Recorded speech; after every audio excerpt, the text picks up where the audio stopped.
Hey folks, so today we're dealing with snow. So I got a little Snowblower 101 for you, just in case you're having troubles.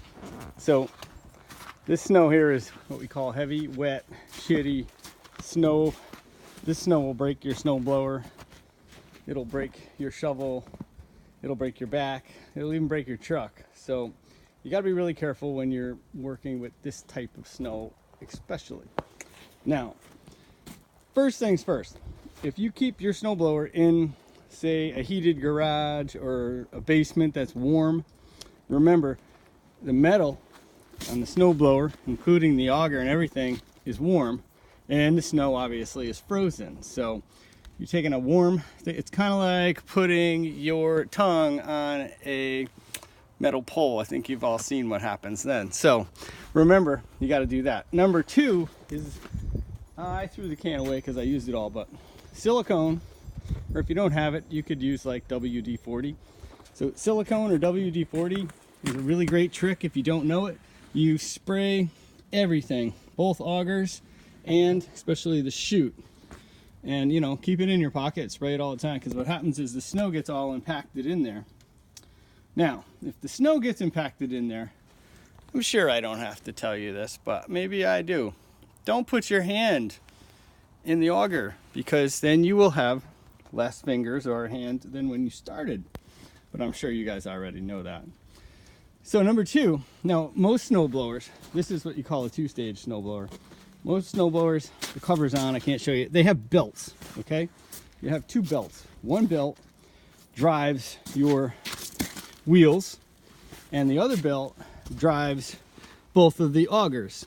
Now, the belt that drives the wheels works a lot less harder than the belt that drives the auger. So if you got a big machine like this is a 12 horsepower Husky, it'll keep going into the snow faster than the auger can keep up with it. So when you have heavy wet snow especially, you want to go into, this doesn't have an actual gear pattern, but you can go slower or faster. So you want to go at a very slow speed. And if you can, make smaller bites when you're going up and down the driveway, so don't take a full bite. If for any time that the snow stops coming out of the chute, you need to turn the auger off right away, because what'll happen is the engine's going to keep spinning and the auger is going to stop spinning. And then guess what's going to happen? You're going to burn the belt. And the last thing you want to do in the middle of a snowstorm or whatever is to have to pull this machine apart, go out and buy a $40 or $50 belt and install it in there in the middle of it. It's not a good deal. So really, you should never burn out a snowblower belt. And if you do burn out the snowblower belts, it's either really old or you're forcing the machine too hard. So you have to go easy with these things. What is it they say? The bigger they are, the harder they fall.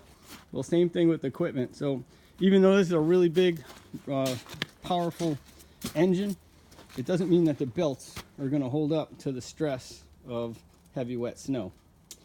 And if you do, then you have auger pins. Anybody who's had a snowblower knows all about these types of things. So if you start trying to run it into ice, like a lot of times on the end of the driveway, you get ice build up.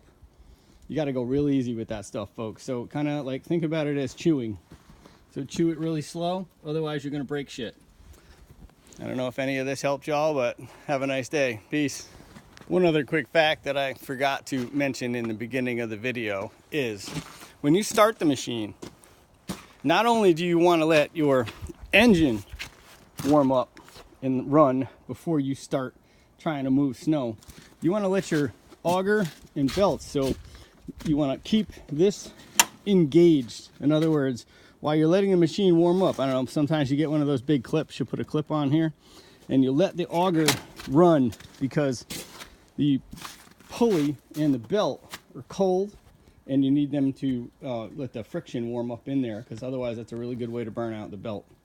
Thanks again.